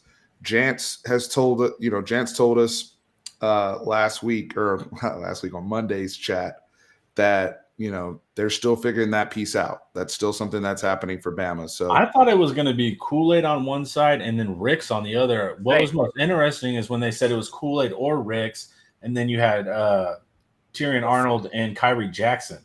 Yeah, and so that's what I thought. But Ricks honestly did not look great in Utah State, and that's he just didn't physically look great. And so then that's lined up. He's been hurt, man, and so. That's David is a Bama fan. He's confirmed that. Yeah, exactly. It was Arnold and Kool-Aid, and so Ricks is behind, and then Kyrie Jackson's behind Arnold. So those corners are both super athletic, man, but they are young, and Sark can trick DB. So that's your hope there. But that's why wide receiver number 2 I want to see versus likely Arnold, and just see if we can get something going there as a breakout. Okay, can we elaborate on this point? And I'm glad you brought it up because we need to talk about it. Also, I know everybody's about to laugh. Can we go 15 more minutes? Lando, I know you have some obligations. Yeah. Okay. So, and y'all go ahead and put your money down on BUSR, how long I'm really going to take. All right? Just as long as you sign up on BUSR. Taking the over. Yeah, there you go. See, you guys see how I weave in the promos. All right. That's right. Ajay Hall has been the biggest – I would say the biggest name of, I don't even know how to categorize this, of what if, or, ever since Nair went down, it's really been an emphasis on him because he has big ass talent. I think we all agree on the talent of the player. Mm-hmm. However, my question to you guys is, what are fair expectations for Ajay Hall considering this ridiculous journey he's been on this offseason? Can we I don't think I need to recap the journey he's been on to get to this point, but it's been a hell of a journey. What is fair? Because I'm hearing some people saying he's going to start and, Casey Kane's out and all this type of stuff. And I'm hearing other people on the other end of the spectrum saying he's not going to play. So what is it? How much does he know? Because he's only going to practice this week. So you got to do the game plan, and you've been suspended and he couldn't practice. So how much of the offense do you know? Everybody knows what your ability and your ceiling is, but I don't know. And whenever I've talked to people, Alabama, insiders, Hall he could make those eye-popping plays. It was like Quinn early, but there's also the downside plays, and of course him not being 100% focused off the field. If he gets focused off the field, everybody knows what he can be, but no one can tell you what Hall's going to do in this game. He has the athletic ability to match up against anybody, but it's that consistency. Are you running the right routes? Are you willing to block? Are you willing to do all the little things of where you're not scoring the touchdown? I think it'll be interesting to watch Hall, but Alabama will have to respect. If we have Hall and Worthy lined up on opposite sides, there's a difference in that and him and Kane due to speed. So hopefully you can help get a little bit off of Worthy if you're just running Hall on goes just to give Worthy a chance. It's different with Kane. Kane can moss you, but he's not a burner. So it's almost the chess piece of Hall of what you have to be wary of versus necessarily his actual production in game. Yep. If we listen to Sark too, I mean, he's telling us that they've been prepping the Alabama install for 3 months now. So with that in mind, you would like to think that maybe there's some familiarity and comfort level of a role carved out for Ajay Hall already. I'm not exactly sure about that, but like you said, it's nobody really knows. But yeah, we talked about that last week, right after I think it was Sunday after the ULM game on Texas Football Talks channel, just kind of speculating on what the potential role might be for Ajay Hall. But I'll take Sark for his word. I think there's no sense in hiding that type of coach speak. Everybody knows you're prepping for Alabama. Did Hall ahead come of time. post spring? Did Hall come post spring? Yeah, he came post spring. He was this a spring summer he transfer. did. He got to match up. Well, it depends on if Arnold early enrolled. I'm trying to figure out how many of those corners he's personally faced. I mean, probably that'll be helpful too if he knows, hey, this guy's tendency here or something like that from going up against those Bama corners. Yeah, I mean, spring was an interesting time for him though too. He got kicked off the team during spring camp. Right, so I'm talking about his journey. Because I know he had it's Arnold. Then he probably faced Kool-Aid last year. He's faced Jackson, and was Ricks even there when he was still there? No, I don't think Ricks was there. Yeah, no. Then maybe if Ricks was there, yeah, he wasn't. He wasn't probably playing kicked off at that the point. team. Yeah. No. So I think the thing with Hall is, like you said, there's no telling what his role is going to be this week. He could start and play damn near every down, or he could be an accessory that comes in for maybe 5-6 plays. You never know. You never know what's going to happen. But I will say this though: long term this season, if we want to have that primary second receiving target downfield, oh, go ahead. Kieran, can you hold this thought for 1 second? Lando's got to jump. I just want him to say bye real quick. Please remember what you're getting ready to say because I'm going to come right back to you. Guys, Lando Show on Twitter, YouTube, the whole bit. Lando, anything else you want to plug or before you leave? Nah, man. I mean, we've got it all covered. Like I said, I've made kind of my 2 cents and addressed a lot of the questions that I had from you guys as far as like the roundtable discussion goes. There's a lot of questions that I have. Just the playing time of Ajay Hall, the plan of attack defensively from PK, how much time, if any, is Alfred Collins going to see? How healthy is he? The slot corner stuff with Jalen Gilbo, Jody Barron, that's huge for me. Because you're not going to pressure Bryce Young every time. It's not going to happen. So can you hold up in coverage on the outside if and when it doesn't? And then lastly, Quinn Ewers, man, it's showtime. We understand the mentality. He's got more of that reserved type of charisma about him, if you will. And we've seen him already bounce back from first throw of his college career at Texas should have been intercepted. The second one was. That's well documented already. But then he comes back and he settles in. He's unfazed. You can see it written all over his face. You can tell a lot about what is going on inside an athlete's head just by looking at their facial expression. What's written all over their face. You can't hide that type of stuff. That type of emotion comes out. It's raw. It's natural. You can't hide from it. How tough can you be? How resilient can you be? The decision-making, I think he's going to have to be accurate. I think he's going to have to get the ball out quickly because we know Will Anderson and Dallas Turner are coming. So that's it. I can't wait to see it, man. Thank you for coming on, bro. Yes, sir. Thanks for having me. Hook 'em, guys. Hook 'em. Have a good night. Hook 'em. All right, Kieran, go ahead. You're muted. You lost your audio, yeah. Sorry, I was just saying with the Ajay Hall, there's no telling what it's going to be this week, but long term this season, I think he has to be your second outside wide receiver. I think if the longer that's this the season goal goes, you're trying to get to if you're Sark. Yeah, okay. I mean, I think by the time Oklahoma comes around, he should be that surefire second guy on the other side of the field with Xavier Worthy. He gives you the most options. I'll be honest with you. He gives you the most options. He can attack with a jump ball. He's explosive in space. He's going to be able to be a deep threat against some Big 12 DBs. He's not a crazy burner, but at the same time, he's going to be able to separate against Big 12 DBs. I think the trajectory for him has got to be it's now or never for him, to be honest with you. I'm I hate to say that 2 years into a kid's career because he's got more time, but what I'm saying is if he's going to be that guy, it's going to have to start happening this season. You're going to have to see that rapid improvement week to week to week to week. And having Brennan Marion is a really solid thing as well. And also I wanted to touch on Lando's point. That's the one thing that I don't think people are talking about enough. Quinn Ewers is the key factor in this game. He is. If Quinn Ewers goes out there and shows that he's this all-world talent like we all think he can be, you're going to play a close game with Alabama because that's what college football is. College football is very much, okay, do you have an elite quarterback, yes or no? Yes, you're a championship contender, whether it's for a conference title or whether it's for a national title. Everything else is how you win football games. But do you have an elite quarterback, yes or no, it's a big component of whether or not you're going to be able to compete for championships at the collegiate level.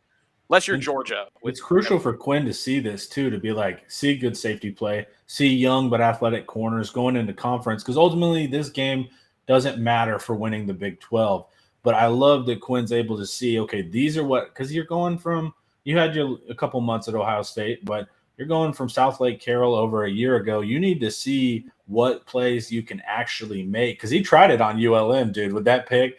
He was treating them like, they were some bad high school team, and even they can pick you. So I just want him to see what good safety play is like, how a safety will bait you like Battle. Like I told you, watching his tape, Battle is purposely not guarding his guy, but his guy's completely guarded. He's staying 5 feet away from him. He's begging the quarterback to throw it. So I want Quinn to learn those lessons, hopefully pass those tests. But I think it's going to be really good for Quinn, for however it goes, for Quinn to see, okay, hey, this is the level you need to be operating at. Yeah. The road element, Nate, just answering the question, is that has to play in Texas's favor. While I don't love the 11 a.m. kickoff, I do think we'll be juiced. It's not going to be crazy hot like it was for Louisiana Lafayette. So those of us who are going to the game, will it? Will be. It's supposed to be like 97. It was 100 last time. That was, bro. It felt like it was like 120 last time, bro. Hey, I'm gonna tell you, it's probably gonna feel like some Devil's Anus out there tomorrow too, or on Saturday too. It's gonna be hot. Ain't no problem. Ain't no problem. Yeah, that's gonna be hot. Yeah, Louisiana Lafayette was tough though. That was a painful. Do you get to be in the shade? I know, right? I'm in the shade a little bit. Go ahead, Kieran. Oh, I have no clue. But it's 11, so I don't assume there's going to be that much shade. Yeah, it's good. 11. Point for 11. If it was a 2:30 kickoff, 2:30 kickoff, you have an option. But 11, that thing is beaming right on you. Yeah. I'm gonna be Stevens color by the time this game's over. It's gonna be tough.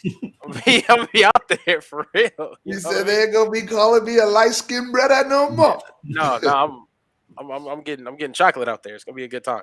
I just get severely red and in pain. And then start peeling.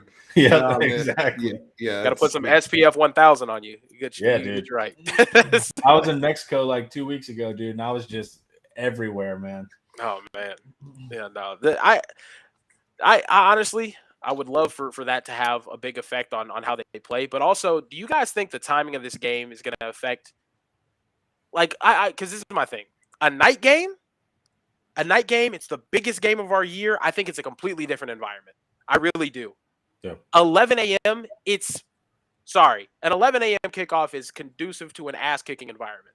It 100% is. I feel less confident because this game is at 11 a.m. than I would if it was at 6, 7 p.m. It's hard to get up at 6 a.m. and be juiced to play at 11. You know what I mean? Yeah. Whereas you have the whole day, you're getting riled up. You have your friends, family, a bunch of people there. You go to dinner. You have your pregame shit going on from noon all the way through. You have all this time to think about it. It can get in your head, but also it fires you up. It fires you up, especially when everybody's saying all the things that they've said. I mean, dude, if people talk so much about Bama's bulletin board material, how about the fact we got Stephen A. Smith saying we're going to get our asses kicked? We got everybody and their mama saying that we're going to get absolutely destroyed. Yeah, you don't need bulletin board material if you're Texas this week. You're at home and you're favored to lose by 20 points.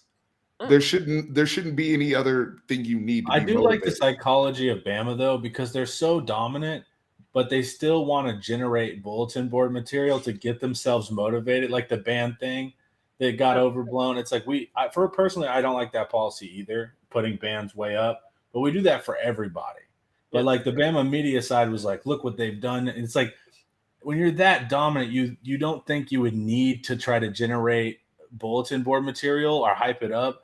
But that's been interesting to see that, it's like Michael Jordan, right? He would just make stuff up to get. So that's what I thought was funny about Bama. Because if I was Bama, I'd be like, we're fine.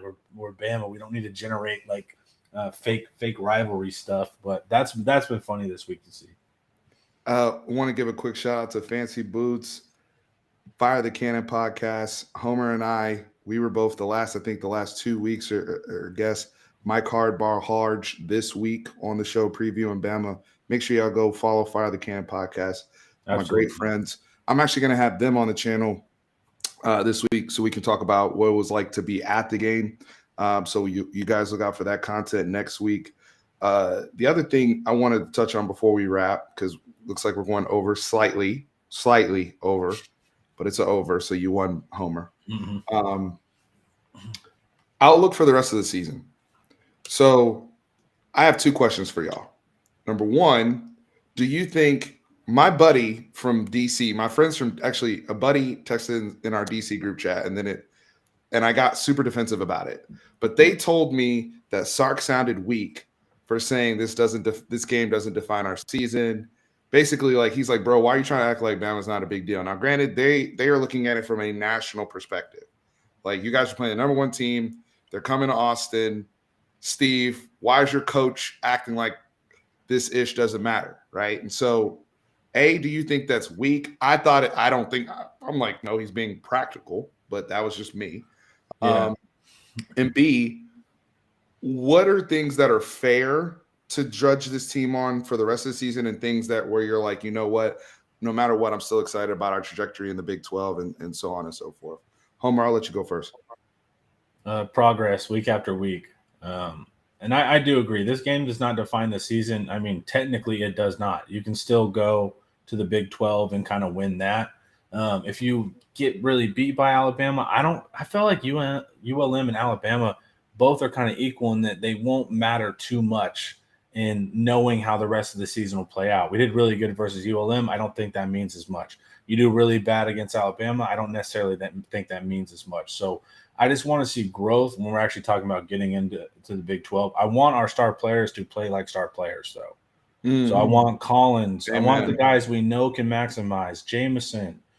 Those guys that we've been waiting on, that's what I want to see. I want to see them ball out, and I want to see incrementally Quinn getting to where I think he can be next year. So that's what I'm excited about. But this league is going to be a trip, man. Like, everybody has strengths and everyone has glaring holes in the Big 12 too. So I think this could be really fun. And if you get a little lucky and keep developing, then I think you have a shot. That's Several boy. Of course you agree with my boys. Hold on, Homer. Back up real quick. Yeah. You brought up Jameson. You brought up the stars got to play well, right? The guys of notoriety, the guys that have been here. One thing we have not mentioned, it was mentioned in the comments at the beginning of this, and I did want to get to this as well. The NFL aspect, eyeball, scouting. I know we've all talked about it in our group chat in terms of who needs the Bama film in the worst way. Do you want to touch on that at all in terms of the NFL aspect of this? Just, that they're going to be watching. So that's going to be the biggest part. I said it in the group chat about Bijan. I was like, hey, this is a huge test for Bijan because the scouts want to see him versus future NFL players. And it's not so much with a running back. That's what's tricky with a running back. It's so O-line dependent. So if your O-line's getting smashed and Bijan doesn't have a good game, you can't really do that. But I do, the scouts are going to – Texas is our players go on to the NFL and do well, but they don't look at us like they used to. And so this can either prove them right or wrong. So if our star players get, beat up on by Alabama, then the scouts, of course, are going to be like, there we go. That's what I saw. But I really think for Bijan, it's most important. If I was a scout, I'd be watching this game for Bijan because we're talking first-round guy, right? So it's like you want to see what he can do against Alabama. There's only so much that, like you said, though, a running back can do. I mean, Alabama's defensive line made Leonard Fournette look like Kyle Porter out there. That shit was tough. But Leonard Fournette had like 2 yards. It was bad. It was really the whole night. It was tough. But at the same time, like you said, I think, man, that is such a good motivating factor, especially for the older players on the team. Like, Demo's got to know, like, yo, I go out here, I play my game, I do my thing, I'm getting drafted. Like, I can be a top 3 round draft pick if I put on some film and then follow it up the rest of this year. You saw me against Alabama. You saw me against NFL competition, against the NFL quarterback who's probably going number 1 or 2 in the draft. You know what I mean? This is his prove it game. This is his prove it game. This is Deshaun Jameson. Can you play defensive back against this level of competition? Hey, can you? Can you do it? Do you have a future playing corner in the NFL? Can you do it? It's a prove it game, and I think these guys are fired up for it. Roschon Johnson, I think, is fired up for the opportunity to play against Alabama. DeMarvion Overshown, Deshaun Jameson, I think all of these guys really are. The guys in the interior, Keandre Coburn's got to be fired up. Moro Joe, all of those guys. Yeah, Devondre Sweat needs to play a good game here, right? Because he's an NFL prospect too. He needs to ball. Exactly, and my thing is just like Jordan Whittington. If you want to continue playing football, he's saying it's his last year playing football here. We got to show it right now. This is the game for it. You know what I mean? It is a big deal. It is a big game. It is. I understand where he's coming from, where Steve Sarkisian's coming from, saying that it doesn't really affect us in terms of winning the Big 12. A lot of people would think that's waving the white flag, but at the end of the day, I think he's keeping his team grounded because what have we seen Texas football teams do over the past decade? Face some adversity, and what do? They crater. They fold. Yeah. They buckle. We saw last year. We had 3 straight losses where we blew double-digit leads. Team quit. We don't lose to Kansas if the team is right mentally. 100%. We don't. Even with terrible scheme, even with not being able to get players, no. Yeah, we lost that game because we lost that up. game. We lost that West Virginia game. We lost those games because we quit mentally. Iowa State. That's when the straw that broke the camel's back. They quit. Bo Davis saw it. That's why he was screaming at everybody on the bus. That's why we have this much turnover. That's why you're saying. That's honestly why you're hearing Roshan Johnson and DeMarvion Overshown saying press availabilities. Yeah, I'm excited to see how we respond to adversity because we've seen it. They've been in the locker room for 4 years, 5 years. They've seen this team quit time and time and time again. It has to be personal pride too, Kieran. Yeah, it has to be personal pride too. Like I'm all for like the team matters, the school matters. You want to do it for like we're fans. We want Texas to be built back up.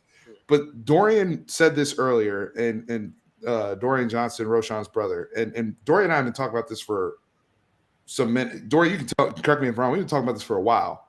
But his whole thing is like, especially the guys that really need this, you almost have to have the mindset of like going into a combine where it's like, dude, my career is on the line right now. It is. I have to perform to the best possible. I always say, even if you mad at the coach, you mad at the school. If you ain't gonna do it for the name on the front, you better do it for the name on the back. Mm-hmm. And we had people last year that were doing it for neither and putting out bad tape for your own self, and then wondering why they sat in the portal for 2 and 3 months and have to go to different levels. Let's be honest right now. And so this game, it's not even just it. Yes, it's important for Texas. It's important for us as fans. I'm thrilled we get to have this showcase. College football is back, baby. But for those of you who need this film, you need to approach it very, very seriously. No doubt about it. Like Homer said, this is make or break for scouts. Yeah. Do we need to make Austin a priority again? Or do we stop off in Waco and keep evaluating those guys? Because that's where they're going right now. They're going to Waco. I've heard that directly from them.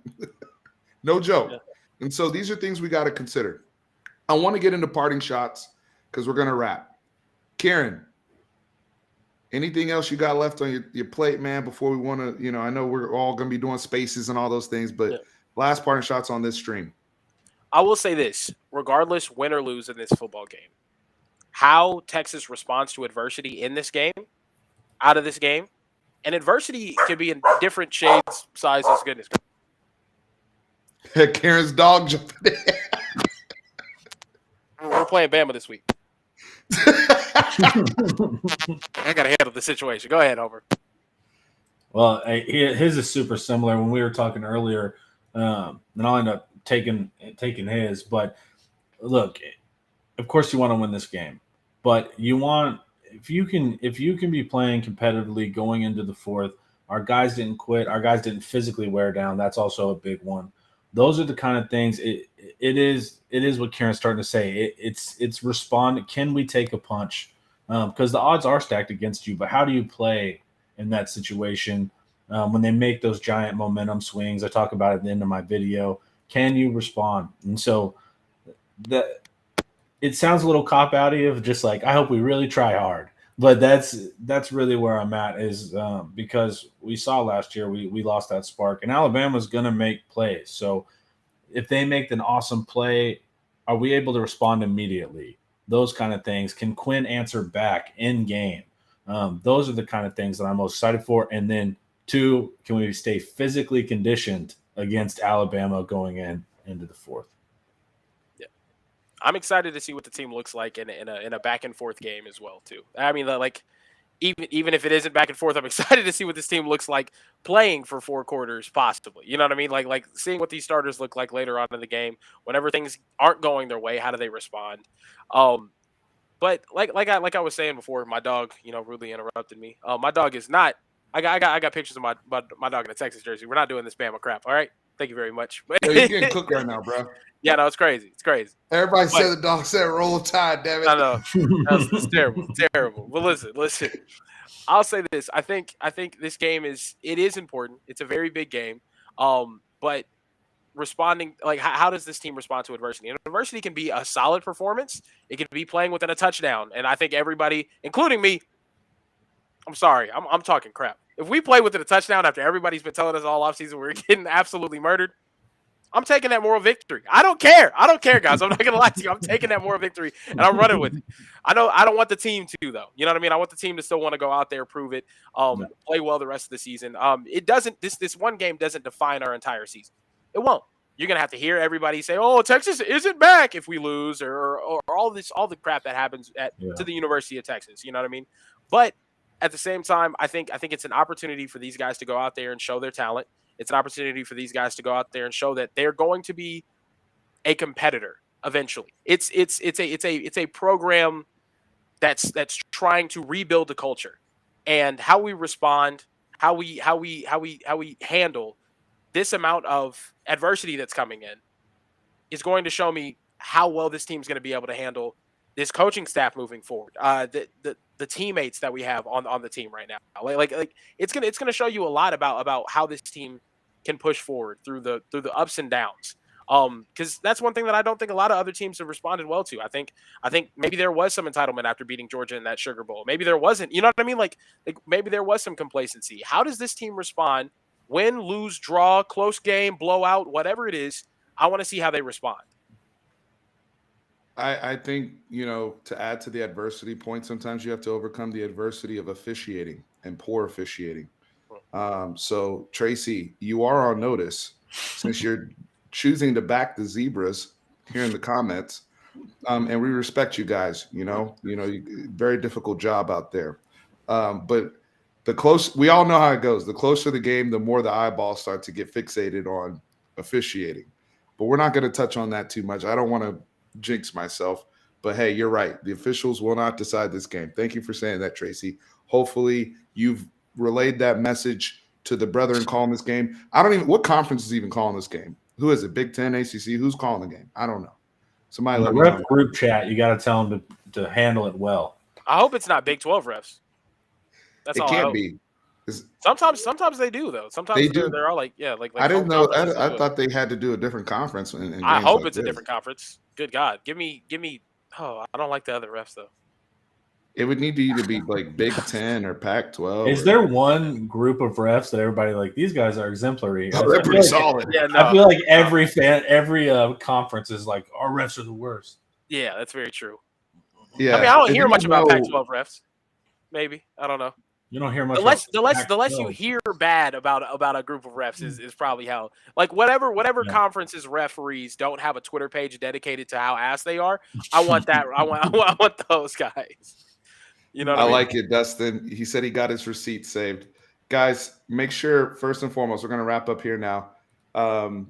Watch Texas Homer's video. If you didn't watch the video, the Texas Alabama preview that he did on his channel, we will have a link below. If you didn't watch that, then you can't honestly, in good faith, as a Texas fan, say you're prepared for the game. I'm just being blunt, okay? Number 2, make sure you subscribe. Again, congratulations for hitting 10,000. Texas Homer, one of the most, you know how I feel about you, bro. So, I mean, it is, you amaze me every day. And then Kieran, who's the most famous person on this panel, and quickly going to 700,000 subscribers on TikTok, producing great content. Can't wait to see what you got up your sleeve if we do the if we pull this off, because I know you have some heat ready for us, bro. Yeah, that'll be incredible. Some videos. Oh, it's not even. You're gonna see it on national television. Like, grown man gets ass naked on field and climbs the pole. Yeah, it's gonna be bad. If we win, it's gonna be a bad sign for everybody. Yeah, no. You're going to see me I love it. absolutely plastered on 6th Street. It'll be a good time. And guys, we have NFL kicking off tomorrow night, starting with Bills and the defending champion Los Angeles Rams. So really excited to have the NFL back and NFL weekend, but also college football, NFL, baseball, busr.com/fanatic. Get your bets in. Okay. Bills right now favored tomorrow night. Think that's interesting. We'll see, right? Are they worth the hype? Or are you buying the Rams and Sean McVay and what's been tested and true? Use that promo code there, Sports100FP. We're matching 100% deposits on the initial 24 hours of your deposit. So take advantage on busr.com/fanatic. I'm starting to do some stuff for them on TikTok. So you might see your boy's face over there on the BUSR TikTok account. You never know. But Texas Homer, thank you. Kieran, thank you. Brothers, remember, one's always up. We out of here, baby.